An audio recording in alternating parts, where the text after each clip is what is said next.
Inayos ko ang mga puting rosas sa ibabaw ng kabaong ni Armando.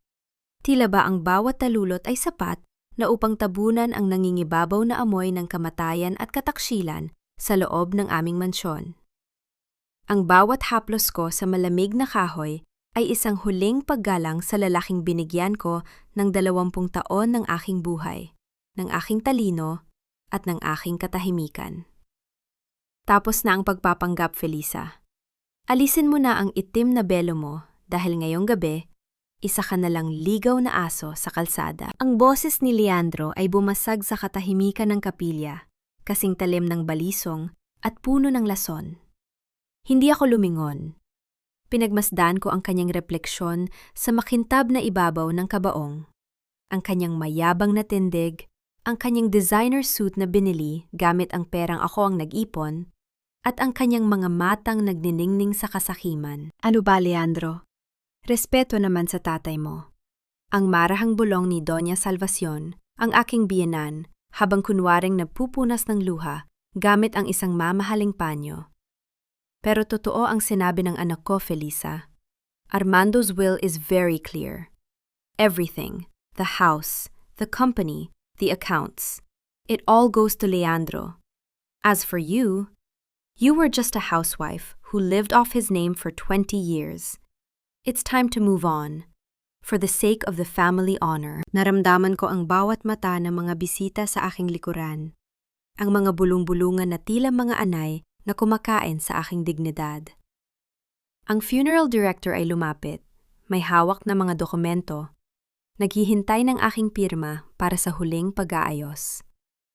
Ang bawat segundo ay tila isang gonting humihiwa sa hangin. Tinitik ako sa isang sulok na akala nila ay wala akong takas. Pirmahan mo na ito, tita. Huwag mo nang hintayin na kalad ka rin ka ng mga security guards palabas. Dagdag ni Leandro. Inilalahad ang isang fountain pen na tila ba isang pabor ang ginagawa niya sa akin. You enjoyed the luxury, now face the reality. Wala kang halaga rito. Sa sandaling iyon, ang init ng aking dugo ay tila naging kasing lamig ng yelo. Isang pambihirang kalinawan ang bumalot sa aking isipan. Ang 20 taon na isinakripisyo ko ang aking posisyon bilang hukom sa tuwaan to ikaw, ang mga gabi na ako ang gumawa ng mga legal na desisyon para kay Armando habang siya ay abala sa kanyang mga bisyo. Ang lahat ng iyon ay naglaho sa harap ng kanilang kawalang hiyaan. Ang Felisa na asawang mapagtiis ay namatay kasabay ni Armando, at ang Felisa na hukom ay muling bumangon mula sa abo. Dahan-dahan akong humarap sa kanila. Ang aking muka ay walang bakas ng luha, walang bakas ng takot. Ang aking mga mata ay tumitig ng diretso sa mga mata ni Leandro, isang titig na nagpatahimik sa kanyang mapanuring ngisi. Ibigay mo ang papel. Ang boses ko ay mababa, ngunit bawat pantig ay malinaw na umalingaw-ngaw sa buong kapilya. Kinuha ko ang pluma. Sa isang mabilis at matatag na galaw, idinikit ko ang aking pirma sa waiver na inihanda nila. Nakita ko ang mabilis na pagingiti ni Salvacion at ang mapanlokong kislap sa mga mata ni Leandro. Akala nila ay nakuha na nila ang lahat. Akala nila ay sumuko na ang biktima. Ayon, tapos na. Sabi ko habang iniaabot ang papel kay Leandro. Magsaya kayo sa inyong nakuha. Good choice, Felisa. Now pack your things. You have until midnight. Sabi ni Leandro nang may halong pangungutya habang tinitingnan ang aking pirma. Hindi ko siya sinagot. Kinuha ko ang aking itim na handbag at naglakad palabas ng mansyon nang hindi lumilingon. Ang bawat hakbang ko sa maranyang carpet ay tila isang martsa patungo sa aking tunay na kaharian. Paglabas ko sa gate, naghihintay ang isang itim na sasakyan. Sa loob, naroon si Catalina, ang aking pinakapinagkakatiwalaang aide mula pa sa korte. Ma'am, nakahanda na ang lahat. Ulat ni Catalina habang iniaabot sa akin ang isang tablet. Execute Phase 1, Catalina. Utos ko, habang nakatingin sa mansyong unti-unting lumiliit sa aking paningin. I lock ang lahat ng main corporate accounts ng Montemayor Group. Gamitin ang aking master override bilang chairman of the trust. At tawagan mo ang sheriff. Sabihan mo siyang iserve ang writ of seizure sa mansyong yan. Sa loob ng eksaktong 10 minuto. Masusunod po, Madam Justice. Tumingin ako sa labas ng bintana, habang ang sasakyan ay bumibilis ang takbo. Sa loob ng mansyong iyon, naniniwala si Leandro na hawak na niya ang buong mundo. Hindi niya alam, ang bawat sentimo na inakala niyang sa kanya ay nakatali sa isang legal na bitag, na ako mismo ang nagdisenyo 20 taon na ang nakalilipas. Naramdaman ko ang mabilis na tibok ng aking puso. Hindi dahil sa kaba, kundi dahil sa pananabik. Ang paghuhukom ay kararating pa lamang, at sa gabing ito, ang hustisya ay hindi bulag. Ito ay naniningil. Ang bawat segundo ay tila isang mitya na unti-unting nauubos sa gitna ng katahimikan ng gabi. Nakahinto ang aming sasakyan sa madilim na bahagi ng kalsada, sapat na distansya para hindi mapansin, ngunit sapat na malapit para mapanood ko ang dahan-dahang pagguho ng toreng itinayo ni Leandro.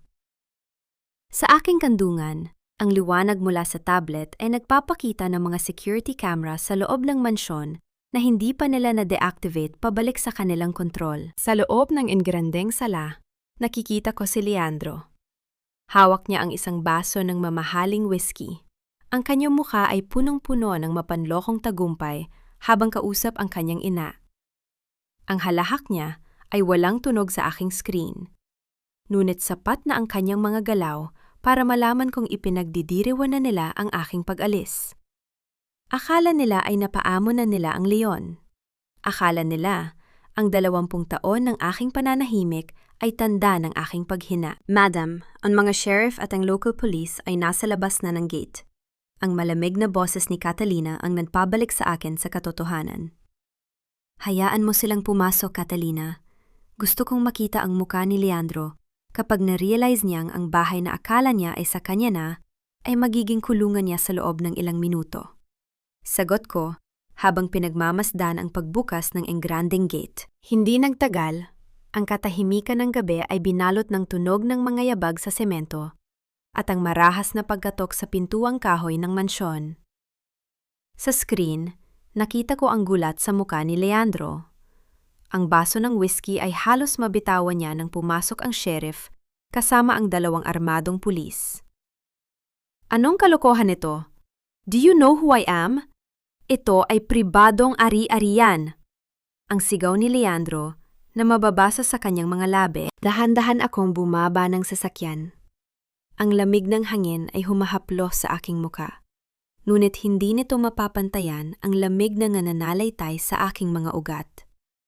Naglakad ako patungo sa gate.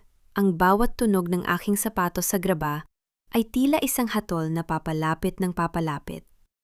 Pagpasok ko sa sala, sinalubong ako ng nanlilisik na mga mata ni Leandro at ang namumutlang mukha ni Doña Salvacion. Felisa, anong ginagawa mo rito? Pinirmahan mo na ang waiver. Wala ka ng karapatan sa bahay na ito. Sigaw ni Leandro. Ang kanyang boses ay nanginginig na sa pagitan ng galit at takot. Leandro, huwag kang sumigaw. Masyado nang maingay ang konsensya mo. Huwag mo nang dagdagan. Ang boses ko ay nanatiling kalmado, kasing talim ng isang scalpel na naghihiwa sa gitna ng tensyon. Tumingin ako sa sheriff at tumango. Sir, as per the writ of preliminary attachment and seizure issued by the Regional Trial Court, this property and all assets within are now under litigation. No one is allowed to remove any items, and the residents are required to vacate the premises within 30 minutes. Ang paliwanag ng sheriff habang iniaabot ang mga dokumento.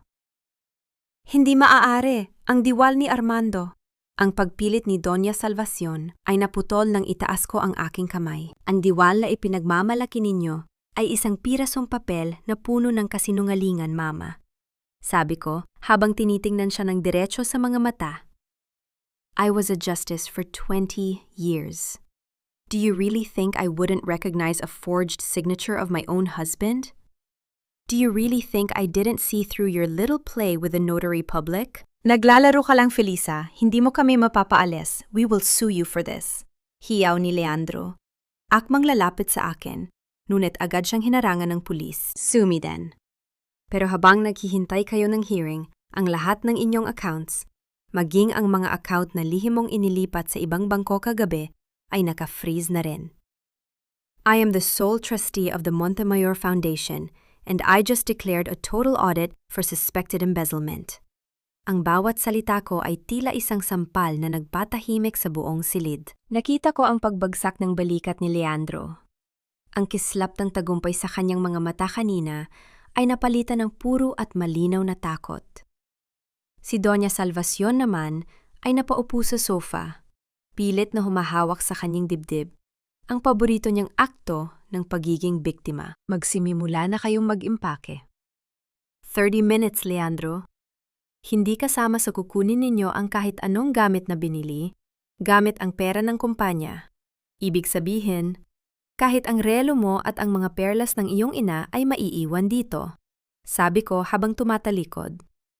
Habang naglalakad ako palabas, naramdaman ko ang isang uri ng kagaanan na matagal ko nang hinintay.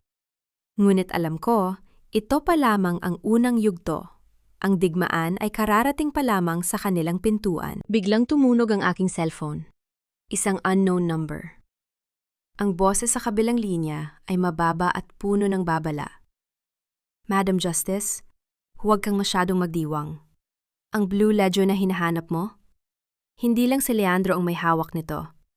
At kung itutuloy mo ito, sisiguraduhin naming ang sikreto ni Armando ang magiging huling pako sa kabaong mo. Napatigil ako sa gitna ng kalsada.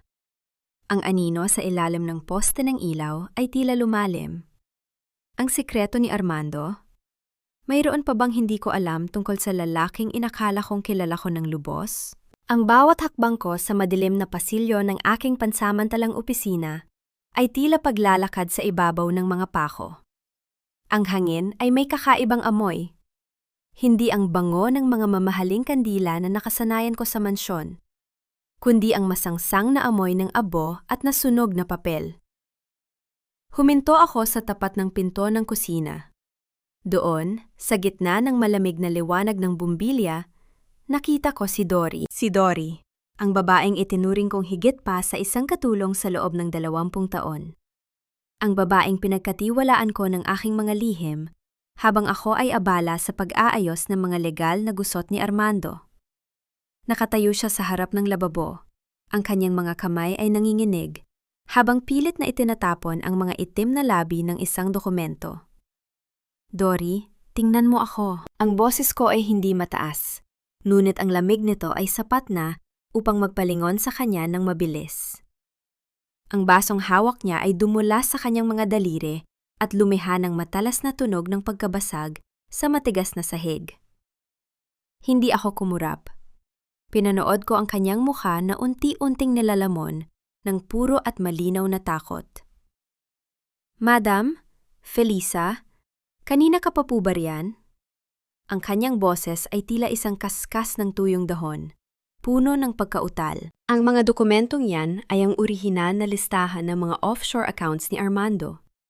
Ang mga dokumentong magpapatunay na si Leandro ay matagal nang nagnanakaw sa pondo ng kumpanya. Sabi ko habang dahan-dahang lumalapit. Bakit mo ginawa ito, Dory?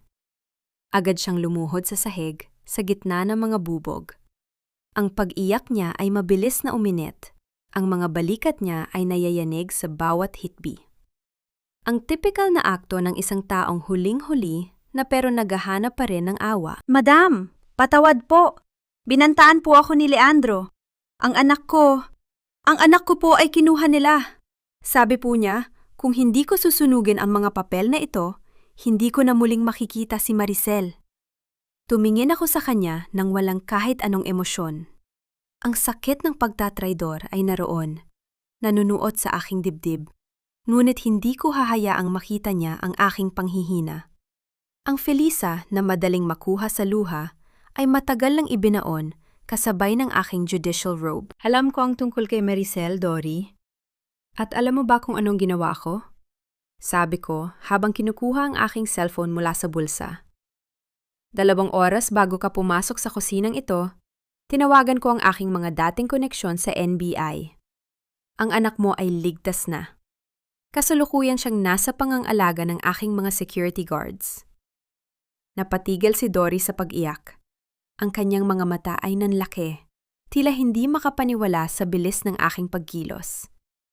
Madam, totoo po ba? Oo, pero ang masama rito, Dory, ay pinili mong sunugin ang mga papel na akala mo ay orihinal. Ang mga dokumentong yan ay mga decoy lamang.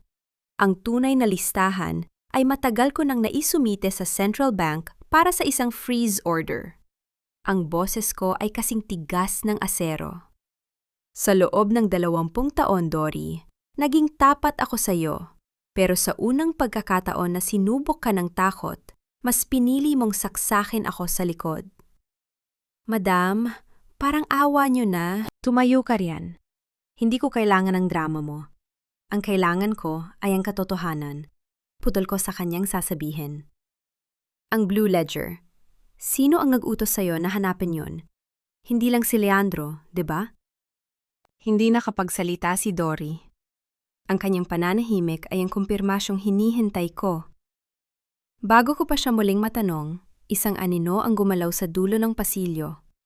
Isang matangkad na babae na may dalang itim na briefcase ang lumabas mula sa dilim. Ang kanyang ayos ay matikas. Ang kanyang mga mata ay mapanuri. Justice Montemayor, hindi mo kailangang pahirapan ang sarili mo sa taong ito. Ang boses ng babae ay puno ng otoridad. Ang Blue Ledger ay wala sa kusinang ito. At ang taong nag-utos kay Dory ay may mas malalim na koneksyon sa pamilya mo kaysa sa inaakala mo. Bella Villarreal, bulong ko. Ang tanyag na abogada na kilala sa pagiging agresibo at walang takot. Bakit ka narito? Sinabi ko na sa'yo, hindi ko kailangan ng partner sa kasong ito. Narito ako, dahil ang nakataya rito ay hindi lang ang manamo, Felisa. Sabi ni Bella, habang binubuksan ang kanyang briefcase. Inilabas niya ang isang lumang litrato. Narito ako, dahil ang sikretong itinatago ni Armando sa Blue Ledger na iyon ay may kinalaman sa pagkamatay ng tatay ko. At ikaw lang ang susi para mabuksan ang pinto ng impyernong iyon. Napatitig ako sa litrato. Isang larawan ng 2 lalaki, ang asawa ko at ang isang lalaking pamilyar ang muka. Sa likod ng litrato, may nakasulat na isang petsa. Ang araw na tinalikuran ko ang aking karera sa korte. Naramdaman ko ang mabilis na tibok ng aking puso. May isang malaking piraso ng puzzle na hindi ko nakita sa loob ng 2 dekada. Ang bawat piraso ng nabasag na salamin mula sa bintana ay tila mga diamanteng nagkalat sa sahig, kumikinang sa ilalim ng liwanag ng buwan. Hindi ako sumigaw. Hindi ako nataranta. Sa halip, marahan kong hinila si Bella pababa at sumandal kami sa makapal na dingding ng opisina. Ang amoy ng pulbura ay humalo sa malamig na hangin na pumapasok mula sa butas ng bintana. Justice, are you okay? Bulong ni Bella. Ang kanyang boses ay kalmado, ngunit bakas ang adrenaline. I'm fine. Ang bala ay tumama sa bookshelf, hindi sa atin. Sagot ko, habang pinapakiramdaman ang bilis ng pintig ng aking puso. Isang babala. Isang desperadong hakbang mula sa isang taong unti-unti nang nauubusan ng hininga. Narinig namin ang mabilis na pag-arangkada ng isang sasakyan sa labas. Ang ugong ng makina ay unti-unting naglaho sa kalsada. Hindi na kailangang hulaan kung sino ang nag-utos nito. Ngunit bago ko pa mamakuha ang aking telepono upang tawagan ng pulis, ang screen ng tablet sa ibabaw ng mesa ay biglang umilaw. Isang breaking news ang sumabog sa lahat ng social media platforms at news channels. Nakaharap sa kamera si Leandro. Ang kanyang muka ay puno ng peking lungkot at pag-aalala. I am doing this to protect the Montemayor legacy, sabi niya sa harap ng mga reporter. My stepmother, Felisa, has been hiding a dark secret. Si Luz, ang batang babaeng kinukupkup niya, ay hindi lamang isang scholar. Siya ay anak sa labas ni Felisa mula sa isang madilim na nakaraan bago niya pinakasalan ng aking ama. Naramdaman ko ang pagigting ng aking panga. Ang smear campaign ay nagsimula na. Inilabas nila ang mga litrato ni Luz at ang aking mga lumang dokumento. Pilit na pinagtagpi-tagpi ang isang kwentong puno ng dumi at kasinungalingan upang hiyain ako sa harap ng publiko. Napakababaw ng laro mo, Leandro. Bulong ko, habang pinapanood ang pagdagsa ng mga mapanirang komento sa screen. Pumasok si Luz sa silid, ang kanyang mga mata ay puno ng luha, at ang kanyang mga balikat ay nayayanig sa takot. Hawak niya ang kanyang cellphone. Tila ba ang bawat salitang nababasa niya ay isang latigo na humahampas sa kanyang pagkatao. Madam Felisa, totoo po ba ang sinasabi nila? Ang boses ni Luz ay halos pabulong, puno ng sakit at pagkalito. Anak niyo po ba talaga ako? Dahan-dahan akong tumayo at lumapit sa kanya. Hinawakan ko ang kanyang mga balikat nang may katatagan na tila ba ang aking mga kamay ay gawa sa asero. Tumingin ka sa akin, Luz. Ang boses ko ay matatag, walang pag-alinlangan. Huwag mong hahayaang nakayuko ang ulo mo. Ang katotohanan ay mas malalim kaysa sa mga kasinungalingang inilalako nila. Hindi ka anak sa labas at hindi ka bunga ng pagkakasala. Ikaw ang buhay na patunay ng isang pangakong binitawan ko. 20 taon na ang nakalilipas. Isang pangakong poprotektahan ko ang anak ng katarungan. Lumingon ako kay Bella, na ngayon ay matamang nakikinig. Bella, alam mo kung sino si Luz? Siya ang anak ng kaisa-isang testigo na naglakas loob na tumestigo laban sa pamilya mo sa kaso ng land grabbing sa Laguna. Ang asawa ko, si Armando, ang naging instrumento upang itago siya, at ang Blue Ledger ang naglalaman ng listahan ng mga taong nagtangka at nagtagumpay na pumatay sa mga magulang niya. Ang mukha ni Bella ay naging kasing puti ng papel. Ang kanyang ambisyon at galit ay biglang nahaluan ng isang uri ng takot na hindi niya mapaliwanag. So, Luz is the key to my father's past as well? Tanong ni Bella.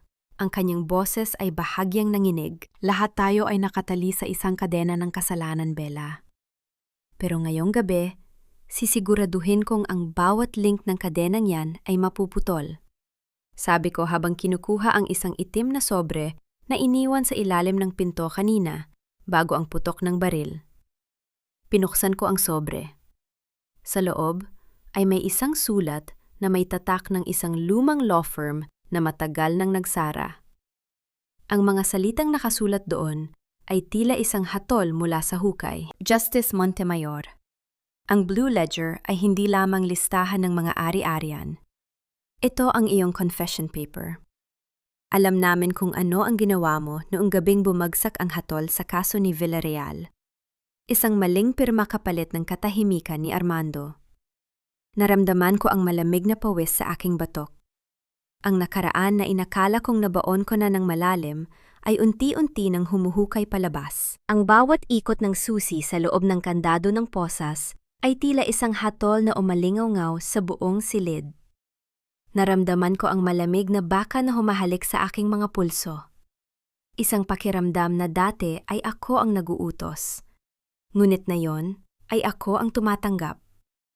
Sa likod ng mga pulis, nakatayo si Doña Salvacion. Hawak ang kanyang rosaryo at isang panyong puti na tila ba hihimatayin siya sa labis na sakit ng kalooban. Diyos ko, Felisa, paano mo nagawang itago ang bata sa amin? We were just trying to help Luz, pero ikidnap mo siya? Ang boses ni Salvacion ay puno ng pekeng panginginig. Ang perpektong akto ng isang lolang nagmamalasakit sa harap ng mga otoridad. Tiningnan ko siya ng diretsyo sa mga mata. Ang aking mukha ay nanatiling kasing tigas ng marmol sa loob ng korte. Mama, itabi mo ang acting mo para sa audition ng teleserye. Hindi bagay sa'yo ang maging biktima dahil alam nating dalawa kung sino ang totoong kriminal dito. Officer, proceed with the arrest. She's obviously delusional and dangerous. Ang utos ni Leandro mula sa likuran. Ang kanyang ngiti ay hindi na naitatago. Akala niya ay nakuha na niya ang huling alas. Akala niya ay matatapos ang laban sa gabing ito. Ngunit bago pa ako tuluyang mailabas ng pinto, huminto ako sa tapat ni Bella Villarreal. Ang aming mga mata ay nagtagpo. Dalawang lobo sa gitna ng dilim. Nagkakilatisan kung sino ang mas matalas ang pangil. Kinuha ko ang aking itim na briefcase at iniabot ito sa kanya nang walang pag-aalinlangan. Attorney Villarreal, consider this your official retention. Inaasahan ko ang iyong presensya sa presinto sa loob ng 30 minuto. At Bella, ibinaba ko ang aking boses, sapat lamang para sa kanya. Ang Blue Ledger ay hindi mawawala sa isang sunog lang. It's time for the wolves to hunt together. Nakita ko ang pagtaas ng isang kilay ni Bella. Ang kanyang ambisyon ay kasing linaw ng sikat ng araw. Alam niyang ito na ang pagkakataon niyang makuha ang hustisya para sa kanyang ama. At alam niyang, ako lang ang tanging makakapagbigay nito sa kanya. Isang tahimik na kasunduan ang nabuo sa pagitan namin sa gitna ng kaguluhan. Sa loob ng sasakyan ng pulis, ang amoy ng luma at tuyong leather ay humalo sa matapang na amoy ng usok mula sa labas. Hindi ako yumuko. Hindi ako nagtago sa mga kamera ng mga reporter na nagsimula ng mag-abang sa labas ng gate. Pinanood ko ang bawat flash ng kamera bilang isang dokumentasyon ng kanilang pagkakamali. Ang bawat kuha nila ay magsisilbing ebidensya ng maling aresto na itatampal ko sa mukha ni Leandro sa takdang panahon. Pagdating sa presinto, ang ingay ng mga typewriter at ang amoy ng kape ay sumalubong sa akin. Isang familiar na bahan ng alaala ang bumalik. Ang mga gabing puyat ako sa paggawa ng mga desisyon. Ngunit sa pagkakataong ito, nasa kabilang panig ako ng rehas. Madam Justice, you have one phone call. Sabi ng investigador na tila nahihiya pa ring tingnan ako sa mata dahil sa aking reputasyon. Hindi ko kailangan ng phone call. Kailangan ko ng aking abogado. Sagot ko habang nauupo ng tuwid sa matigas na silya. Matapos ang ilang minuto, pumasok si Bella Villarreal. Ang bawat hakbang niya sa pasilyo ay tila isang deklarasyon ng digmaan. Inilapag niya ang briefcase sa mesa at tumingin sa akin ng may bagong uri ng respeto. O baka naman, bagong uri ng gutom. Leandro and Salvacion are playing dirty, Felisa. They filed for a temporary restraining order laban sa iyo para hindi ka makalapit sa Montemayor Group, panimula ni Bella habang binubuksan ang mga dokumento. They want you isolated. And Luz, they're trying to move her to a safe house under their control. Then we strike back where it hurts them the most. Ang boses ko ay kalmado. Ang aking isip ay mabilis na nagkakalkula ng bawat legal na butas. Bella, ang Blue Ledger ay hindi isang dokumento lang. Ito ay isang network ng mga digital footprints na nakatago sa ilalim ng pension fund ng mga empleyado. Salvacion thinks she can buy justice, pero nakalimutan niyang ako ang sumulat ng mga batas na sinusubukan niyang baliin. Anong gusto mong gawin ko? Tanong ni Bella. Ang kanyang mga mata ay nagniningning sa hamon. Release the warrant for the audit ng Salvacion's personal foundation. Na yun din. Gamitin mo ang aking authority as the sole trustee of the Montemayor Trust. Sabi ko habang sumasandal sa silya. Gusto nilang maglaro ng pamilya? Ipakita natin sa kanila kung paano mawasak ang isang pamilya gamit ang katotohanan. Biglang tumunog ang telepono sa loob ng interrogation room. Ang investigador ay sumagot at ang kanyang muka ay biglang namutla. Tumingin siya sa amin ni Bella nang may halong gulat at takot. Justice Montemayor, Attorney Villarreal, may emergency sa Montemayor Group. Ang kanyang boses ay nanginginig. Nagkaroon ng gulo sa boardroom. Isang testigo ang lumabas at sinabing may hawak siyang video ng pagpaslang kay Armando Montemayor. Naramdaman ko ang tila paghinto ng pintig ng aking puso. Pagpaslang? Inakala ng lahat na namatay si Armando dahil sa sakit sa puso. Kung may pumatay sa kanya, ang kasong ito ay hindi na lang tungkol sa pera at mana. Ito ay tungkol na sa dugo. Ang katahimikan sa loob ng silid ng investigasyon ay tila isang dambuhalang timbang na pumapatong sa aking balikat. Pinagmamasdan ko si Bella. Ang kanyang mga mata, na dati ay puno ng talino at ambisyon, na yon ay kakikitaan ng isang bahid ng pag-aalinlangan. Alam ko ang iniisip niya. Sa mundo ng batas, ang dokumentong may pirma ay mas matimbang kaysa sa libong salita ng katapatan. At ang aking pirma sa medical release ni Armando, ang siyang pinakamatalim na huko na bumaon sa aking leeg sa gabing ito. Felisa, sabihin mo sa akin ang totoo. Bakit mo pinirmahan ang release papers kung alam mong kritikal ang kondisyon ni Armando noong gabing yon? Ang tanong ni Bella ay mababa. Tila ba ayaw niyong ngarinig na mga dingding ang aming pinag-uusapan? Dahil yun ang hiling ni Armando. Sagot ko habang nananatiling nakatingin sa aking mga posas. Hindi siya biktima ng sakit, Bella. Siya ay biktima ng takot. Takot na mamatay sa loob ng ospital na kontrolado ni Salvacion. Hindi pa nakakasagot si Bella nang bumukas ang pinto. Pumasok ang investigador, may hawak na isang manipis na folder. Sa likod niya, nakita ko si Doña Salvacion. Nakasuot siya ng itim na trahe de mestiza, may hawak na rosaryo, at ang kanyang mga mata ay mapula. Isang sining ng pag-iyak na tila ba dumaan sa mabusising pagsasanay. Officer, maari ko bang makausap ang aking manugang? Ang tinig ni Salvacion ay puno ng panghinginig, sapat lamang para marinig ng mga reporter na nag-aabang sa labas ng bukas na pinto. Gusto ko lang malaman, Felisa, bakit? Pinigay namin sa iyo ang lahat. Pinagkatiwalaan ka namin bilang asawa, pero pati ang buhay ni Armando, kinuha mo? Huminga ako ng malalim. Naramdaman ko ang mabilis na pagdaloy ng adrenaline sa aking mga ugat. Ito na ang gonting nagtatangkang gupitin ang aking dignidad sa harap ng publiko. Tumayo ako ng dahan-dahan. Ang tunog ng kadena ng aking posas sa bakal na mesa ay tila isang babala. Mama, huwag mong sayangin ang luha mo sa harap ko. Ang boses ko ay kalmado, kasing lamig ng yelo na idiniin sa mainit na balat. Ang rosaryo sa kamay mo ay hindi sapat para itago ang dumi sa iyong budhi. Kung gusto mong pag-usapan ang pagkamatay ni Armando, simulan natin sa kung bakit nawawala ang mga gamot niya sa puso noong gabing pirmahan ko ang dokumentong yon. Napatigil si Salvacion sa kanyang pag-iyak. Ang kanyang mga mata ay nanliit. Isang mabilis na kislap ng put ang dumaan doon bago muling bumalik sa pagiging kaawa-awa. Nalilito ka na, Felisa. Ang bigat ng kasalanan mo ang nagpapalabo sa isip mo. Sagot niya habang inilalapit ang kanyang mukha sa akin. Officer, ilabas na ninyo siya. Masyado nang masakit para sa pamilya na makita ang taong pumatay sa aming haligi. Inilabas ako ng mga pulis patungo sa hallway ng presinto. Ang bawat kislap ng flash ng mga kamera ay tila mga paningin na humuhusga sa akin. Nakita ko si Leandro sa dulo ng pasilyo, nakatayo ng matikas. Tila ba siya na ang bagong hari ng Montemayor? Justice has a long arm, tita, but it's finally reaching for you. Bulong ni Leandro nang dumaan ako sa tapat niya. Bumiti ako ng napakanipis. Isang ngiting, hindi umabot sa aking mga mata. Leandro, ang batas ay hindi lang mahaba ang kamay. Matalas din ang alaala nito.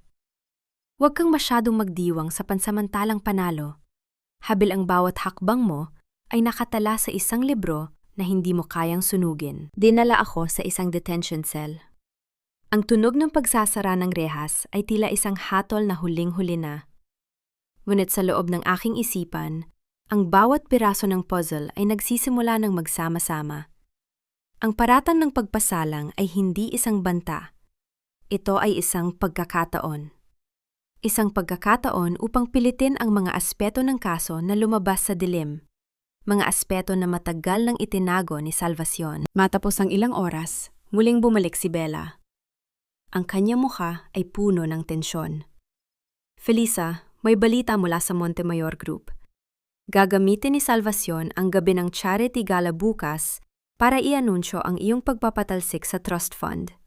Gagamitin niya ang paratang ng pagpaslang para makuha ang boto ng mga board members. Gusto niyong maging biktima sa harap ng lipunan?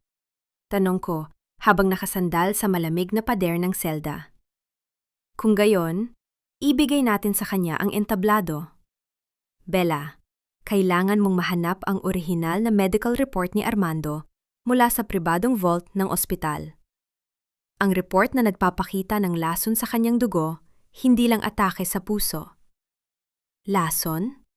Nanlaki ang mga mata ni Bella. Oo, at ang taong nagbigay niyon ay hindi ako, kundi ang taong laging naghahanda ng kanyang gabi-gabing tsaa.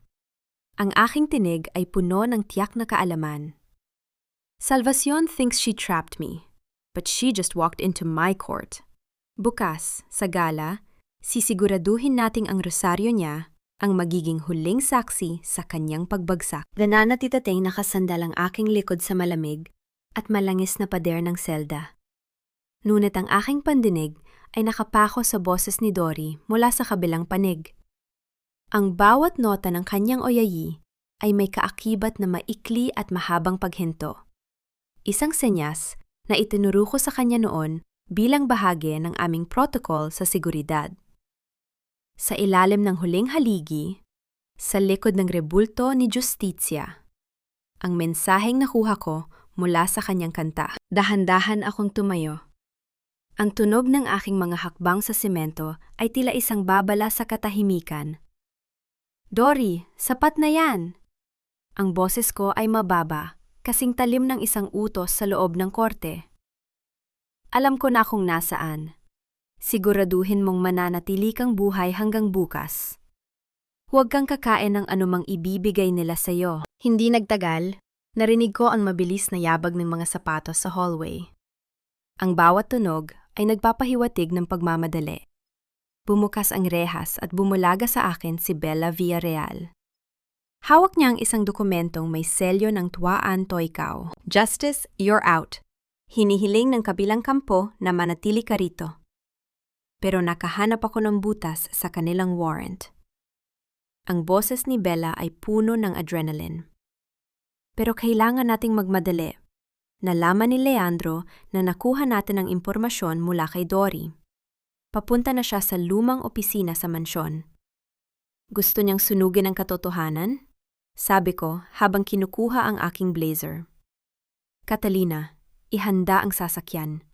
Hindi natin hahayaang maging abo ang Blue Ledger. Pagdating namin sa labas ng Mansi Montemayor, ang langit ay nababalot ng makapal at itim na usok. Ang amoy ng masusunog na papel at lumang kahoy ay humahalimuyak sa hangin, kasing sangsang ng desperasyon ni Leandro. Nakita ko siya sa tapat ng bintana ng silid aklatan, may hawak na gasera. Ang kanyang mukha ay nagniningning sa tuwa habang pinapanood ang paglamon ng apoy sa mga istante ng libro. Felisa, huli ka na! Ang sigaw ni Leandro ay umaalingaw-ngaw sa gitna ng ingay ng naglalagablab na apoy.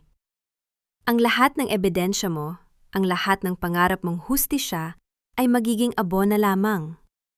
Dahan-dahan akong naglakad patungo sa kanya. Ang init ng apoy ay humahaplos sa aking balat. Ngunit ang aking titig ay nanatiling kasing lamig ng yelo. Hindi ako tumakbo. Hindi ako sumigaw ng tulong. Tumayo ako ng tuwid sa harap niya. Ang aking anino ay humahaba sa gitna ng sunog. Leandro, ang talino ay hindi nasusunog ng apoy. Ang boses ko ay tahimik, pero bawat salita ay tumatagos sa ingay ng nagbabagsakang kahoy. Ang sinunog mo ay ang mga kopya ng kaso na matagal ko nang isinumate sa korte. Ang inakala mong Blue Ledger? Isang pain lamang iyon para malaman ko kung gaano ka kadesperadong pagtakpan ang iyong krimen. Napatigil si Leandro. Ang kanyang mapanlokong ngiti ay unt-unting naglaho, pinalitan ng puro at malinaw na paggalito. Anong sinasabi mo? Nakita ko ang ledger na ito sa loob ng haligi. Inilagay ko yon doon kaninang umaga, bago ako arestuhin. Sagot ko habang ipinapakita ang aking cellphone. At habang pinapanood mo ang apoy, ang bawat galaw mo ay naka-livestream sa bawat board member ng Montemayor Group. You just proved to everyone that you are an arsonist and a criminal. Biglang narinig ang malakas na tunog ng mga sirena ng bumbero at pulis na papalapit. Ngunit bago pa man sila makapasok sa gate, Isang sigaw mula sa loob ng nasusunog na silid ang nagpatahimik sa lahat. Isang bangkay ang gumulong palabas mula sa ilalim ng isang nagbabagang mesa. Ang kanyang mukha ay hindi na makilala, ngunit ang suot niyang singsing ay pamilyar. Ang notaryo publiko na pumirma sa peking diwal ni Armando, Naramdaman ko ang mabilis na tibok ng aking puso. Hindi lang ito sunog. Ito ay paglilinis ng mga testigo. Nanatiling nakatayo ang aking katawan sa gitna ng makapal na usok. Ang bawat hininga ko ay may kaakibat na lasa ng abo at sunog na papel. Pinanood ko ang mga bumbero habang inilalabas ang isang itim na metal box mula sa nagbabagang vault. Ang tanging bagay na nanatiling buo sa gitna ng impyernong ginawa ni Leandro. Madam Justice, ito na po ang hinahanap ninyo. Ang boses ng security head ay mababa, puno ng paggalang sa gitna ng kaguluhan. Dahan-dahan niyang binuksan ang kahon. Sa loob, hindi ang Blue Ledger ang tumambad sa amin, kundi isang selyadong botelya ng gamot at isang digital recorder. Naramdaman ko ang mabilis na pag-igting ng aking panga. Tumingin ako kay Leandro na ngayon ay nakahandusay sa damuhan, nanginginig ang mga kamay habang pilit na iniiwas ang tingin sa mga pulis. Hindi ka lang arsonista, Leandro. Isa kang desperadong mangmang. Ang boses ko ay tahimik, kasing lamig ng bakal na sumusuri sa isang sugat. Akala mo ba ay hindi ko alam ang ginagawa ninyo ni Mama sa gamot ni Armando? This box contains the daily logs of his medication, ang mga ebidensyang unti-unti ninyo siyang nilalason sa loob ng sarili niyang bahay. Puro kahinala, Felisa, wala kang basehan, sigaw ni Leandro. Ang kanyang boses ay pumiyok sa tindi ng takot. Humarap ako sa kanya. Ang aking anino ay humahaba sa ilalim ng mga searchlight ng mga patrol cars. Basehan? Leandro, sa loob ng 20 taon, ako ang lihim na nag-apruba sa bawat kontrata, bawat investment at bawat audit ng Montemayor Group. Habang iniisip mong ikaw ang tagapagmana, ako ang utak na nagtapatakbo sa kumpanyang balak mong itakbo. You were never the CEO. You were just a temporary figurehead in a kingdom that I built. Nakita ko ang panlalamig ng muka ni Leandro. Ang katotohanan siya ay naging isang hamak na tau-tauhan lamang sa loob ng 2 dekada, ay tila isang sampal na yumanig sa kanyang buong pagkatao. Lumapit si Doña Salvacion, pilit na pinapanatili ang kanyang poise, kahit na ang laylayan ng kanyang terno ay may bahid na ng putik. Napakalakas ng loob mong magsalita, Felisa. Pero huwag mong kakalimutan, ang Board of Directors ay nasa panig namin. Walang maniniwala sa isang asawang biglang nagpanggap na biktima. Ang board? Mumiti ako ng napakatipid, isang ngiting puno ng lason. Mama, ang board members na tinutukoy mo ay kasalukuyang nanonood ng livestream ng sunog na ito. I just shared the audit records of your private foundation, ang foundation na ginagamit ninyong 2 ni Leandro para sa money laundering at pagbili ng mga ari-arian sa labas ng bansa. Napatigil ang lahat. Ang tanging naririnig ay ang ugong ng makina ng bumbero at ang marahang pagtulo ng tubig mula sa mga hose. Ang katahimikan ni Salvacion ay ang pinakamalakas na kumpirmasyon ng kanyang pagkatalo sa gabing ito. Lumingon ako kay Bella Villarreal na ngayon ay mabilis na nag-aayos ng mga legal na dokumento sa kanyang tablet. Attorney Villarreal, i-file ang motion for immediate removal of Leandro Montemayor as president. Gamitin ang ebidensya ng arson at malversation. Ngayon din. Consider it done, Justice, sagot ni Bella. Ang kanyang mga mata ay nagniningning sa tuwa ng isang lobong nakahanap ng biktima. Habang inilalakad ang mag-ina patungo sa mga sasakyan ng pulis, naramdaman ko ang isang uri ng kagaanan sa aking dibdib. Ngunit bago pa man ako makahinga ng maluwag, isang tauhan ng ospital ang tumakbo patungo sa amin, hingal na hingal at may hawak na isang emergency notice. Justice Montemayor, ang ospital, ang silid ni Luz!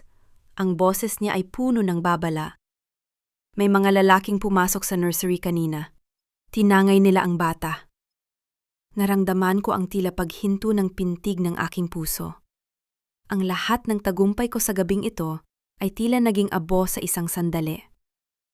Lumingon ako kay Salvacion at nakita ko ang isang mabilis at nakakangilong ngisi sa kanyang mga labi bago siya tuluyang ipasok sa patrol car. Ang bawat salita mula sa kabilang linya ay tila isang kaskas ng kinakalawang na bakal sa aking pandinig. Mababa, puno ng pot, at may himig ng isang taong matagal nang nag-aabang sa dilim. Naramdaman ko ang mabilis na paghigpit ng aking hawak sa cellphone, ngunit ang aking mukha ay nanatiling kasing tigas ng marmol. Hindi ko hinaya ang marinig ng kaaway ang anumang panginginig sa aking hininga. Huwag mong saktan ng bata. Ang boses ko ay tahimik, kasing lamig ng semento sa gitna ng hating gabi. Sabihin mo kung nasaan ka. Alam mo kung nasaan ako, Felisa. Halahak ng lalaki. Isang tunog na tila ba galing sa kailaliman ng hukay. Dito sa Laguna. Sa lupang kinuha ninyo sa pamilya ko, 20 taon na ang nakalilipas. Dito nagsimula ang lahat. At dito rin matatapos ang iyong paghahari. Naputol ang tawag.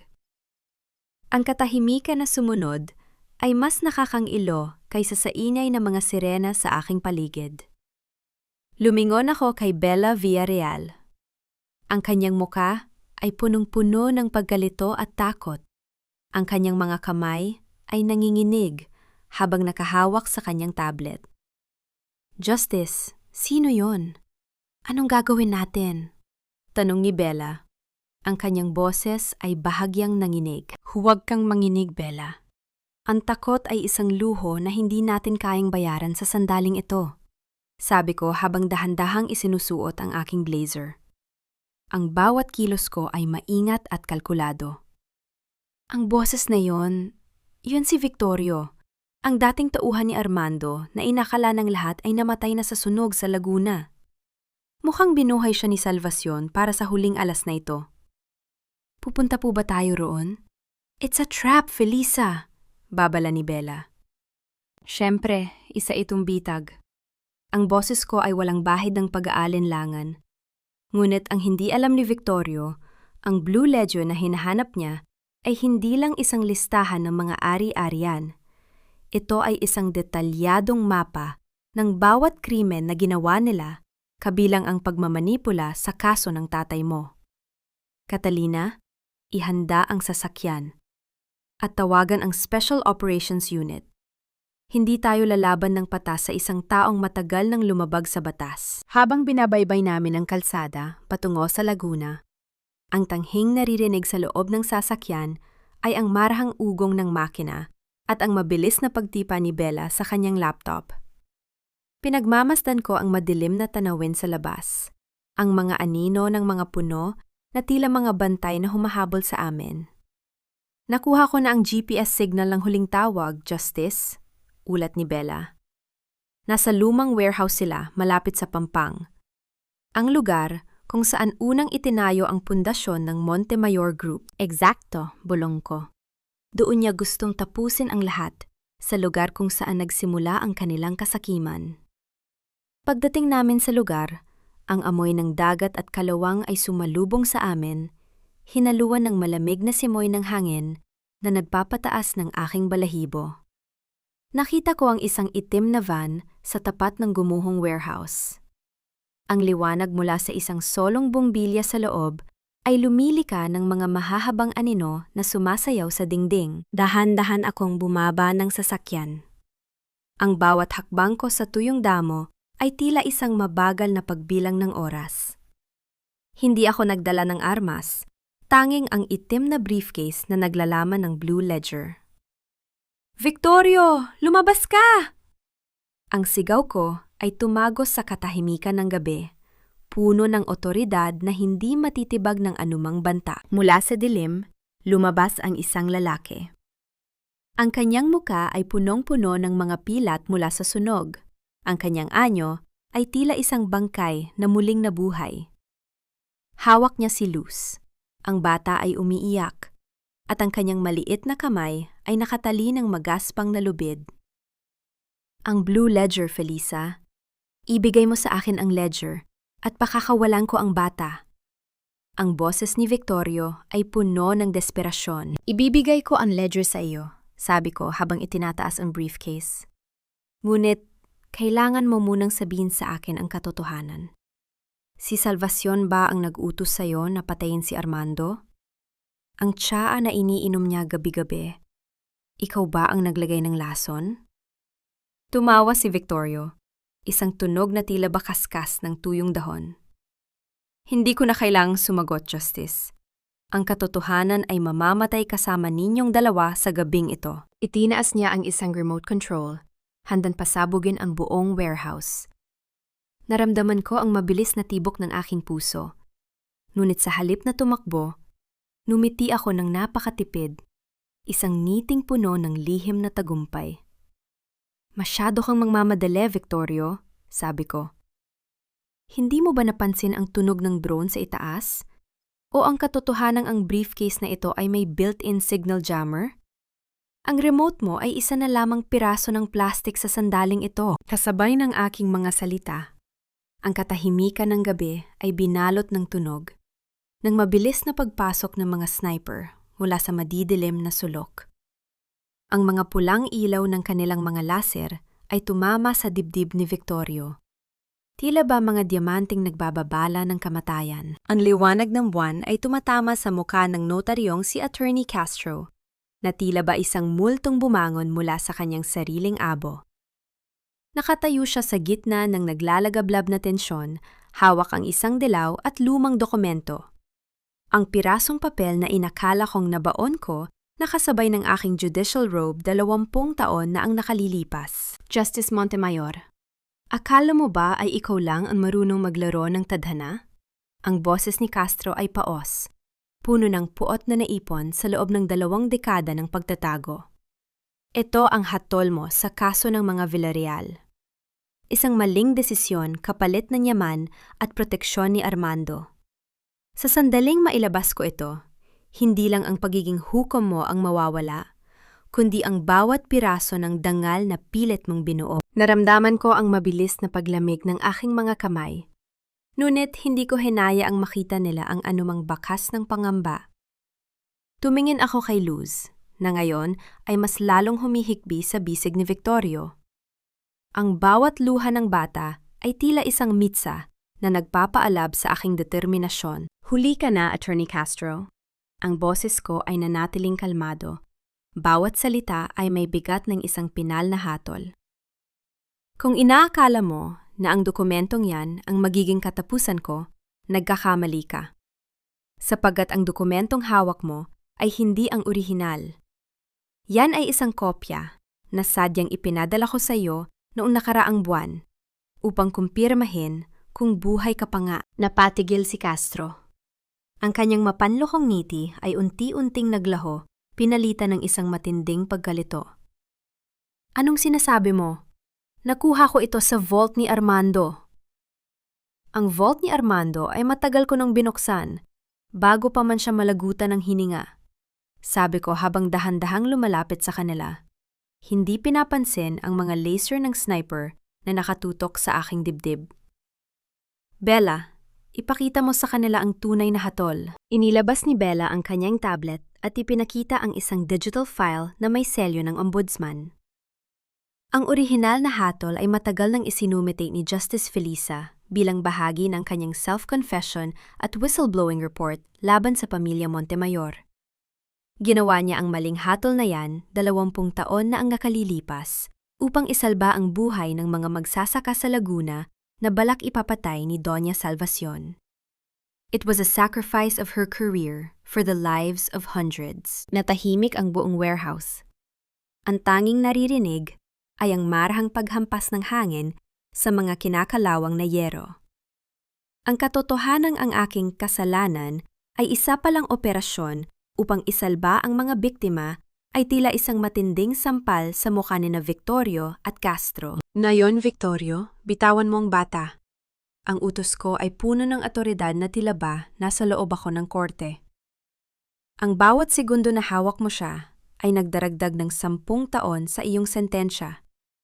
At Castro, ang pagpapakita mo rito ay sapat na upang arestuhin ka sa kasong falsification at obstruction of justice. Hindi ako papayag. Sigaw ni Victorio.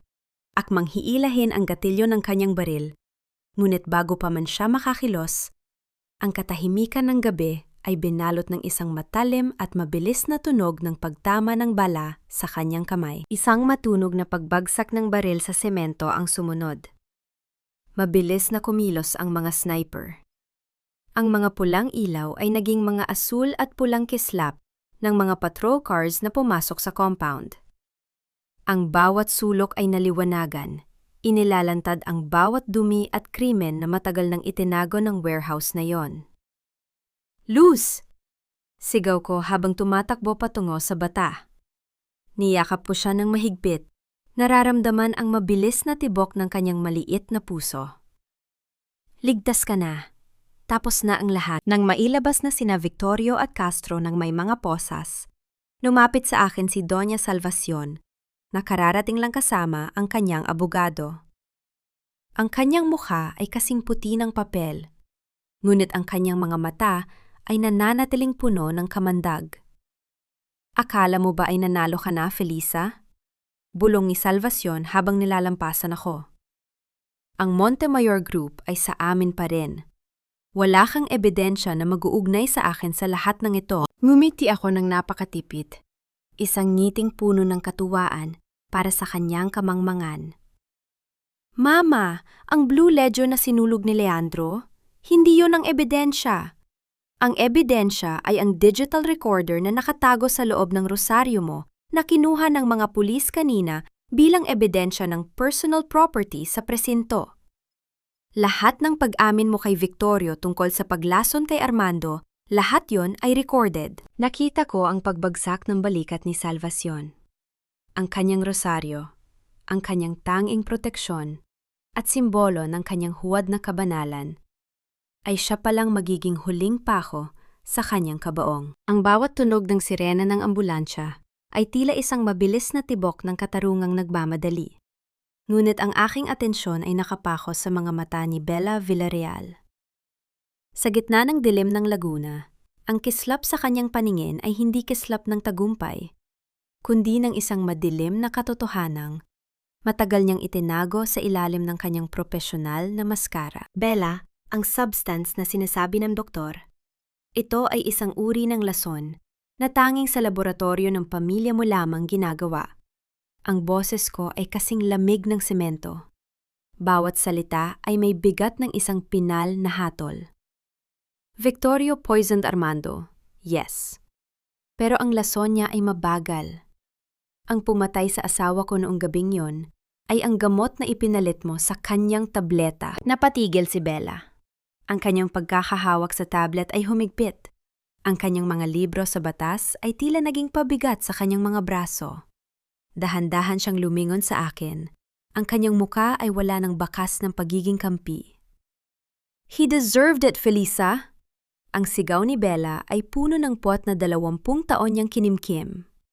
Ang asawa mo ang nag-utos na wasakin ang dangal ng tatay ko. Ginawa ko lang ang nararapat. I accelerated the justice that you were too slow to give. Ang pagpatay ay hindi katarungan, Bella. Iyan ay paghihigante. Sagot ko, habang dahan-dahang itinaas ang aking kamay. Officer, isama ninyo si Attorney Villarreal.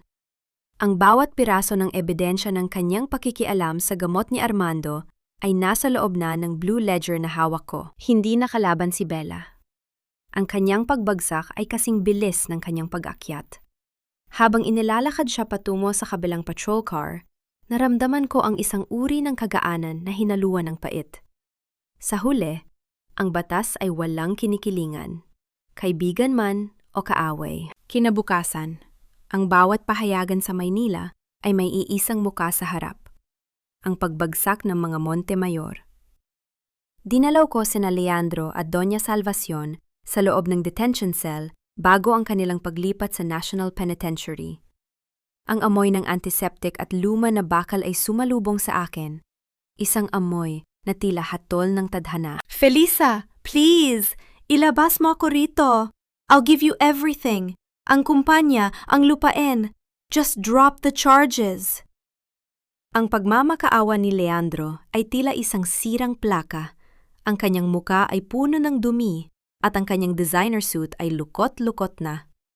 Tiningnan ko siya ng walang kahit anong emosyon. Leandro, ang kumpanya ay sa akin na. Ang lupain ay ibinalik ko na sa mga magsasaka ng Laguna kaninang umaga.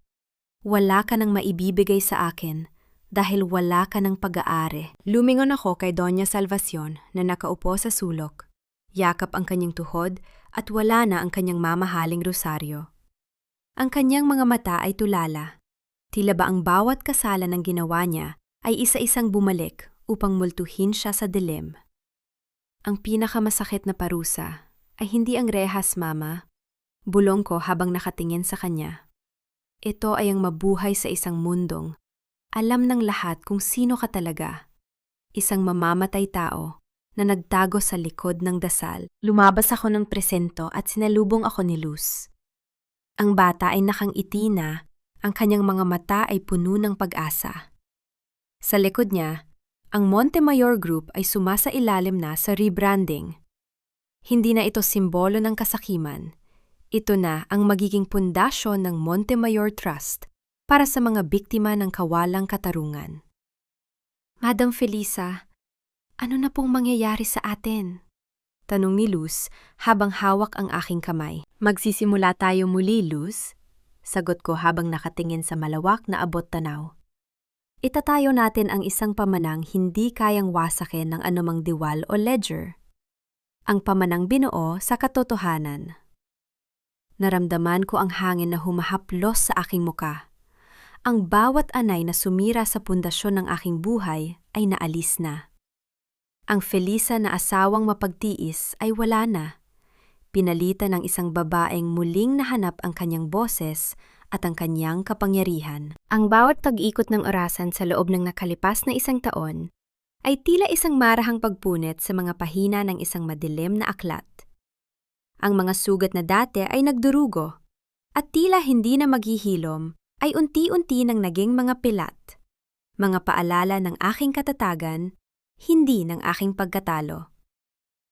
Sa bawat umaga na nagdadala ng liwanag sa aking bagong opisina, ang amoy ng kape at sariwang bulaklak ay hindi na hinaluan ng amoy ng lason at kasinungalingan. Nakatayo ako sa harap ng malawak na bintana ng Montemayor Justice Foundation.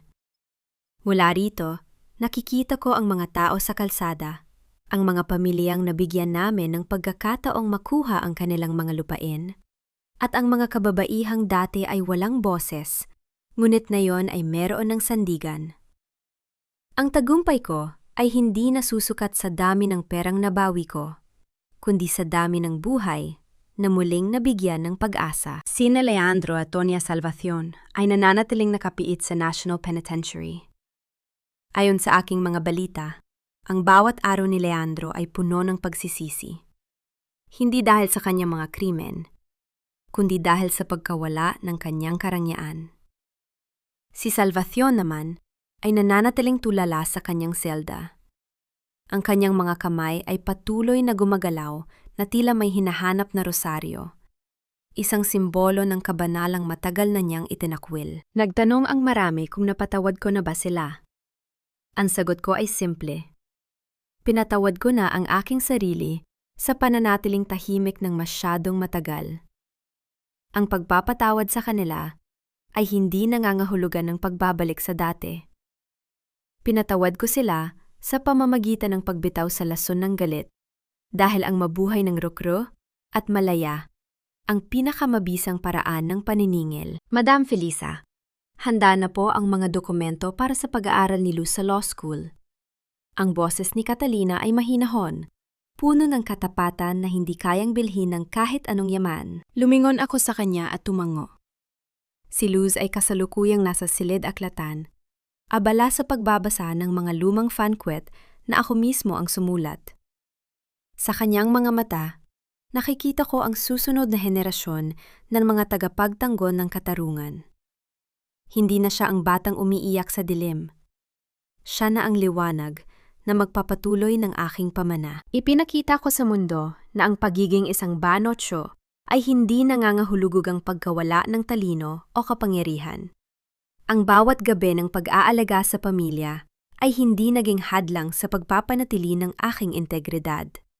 Ang kapangyarihan ay hindi laging kailangang isigaw. Minsan, ito ay nasa pinakamalalim na katahimikan at sa pinakamatalas na rasyonal na pag-iisip. Ang huling liham na natanggap ko mula sa unknown sender ay sinunog ko na ng hindi binabasa. Ang mga banta ng nakaraan ay wala ng kapangyarihan sa aking kasalukuyan. Ang bawat link ng kadena na dating nadali sa akin sa anino ni Armando ay naputol na. Ang Blue Ledger ay hindi na isang lihim. Ito ay naging isang bukas na aklat ng mga aral para sa lahat ng gustong lumaban sa katiwalian. Huminga ako ng malalim. Dinadamdam ang bawat sandali ng katahimikan.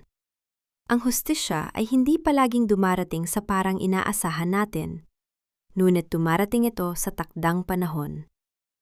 Sa bawat babaeng nakikinig sa aking kwento, nawa ay maalala ninyo. Huwag kayong matakot na tinalikuran ang inyong karera para sa pamilya, dahil ang talino ay hindi kumukupas. At huwag kayong matakot lumaban kapag ang inyong dignidad ay niyuyurakan, dahil ang katotohanan ang pinakamatalas na sandata. Inayos ko ang aking blazer at lumakad patungo sa pintuan.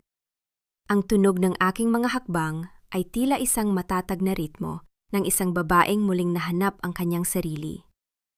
Wala na ang takot. Wala na ang pag-aalinlangan. Ang tanging natira ay ang katatagan ng isang hukom na marunong magpatawad, ngunit hinding-hindi makakalimot. Ako si Felisa de Montemayor, at ang paghuhukom ay ganap na.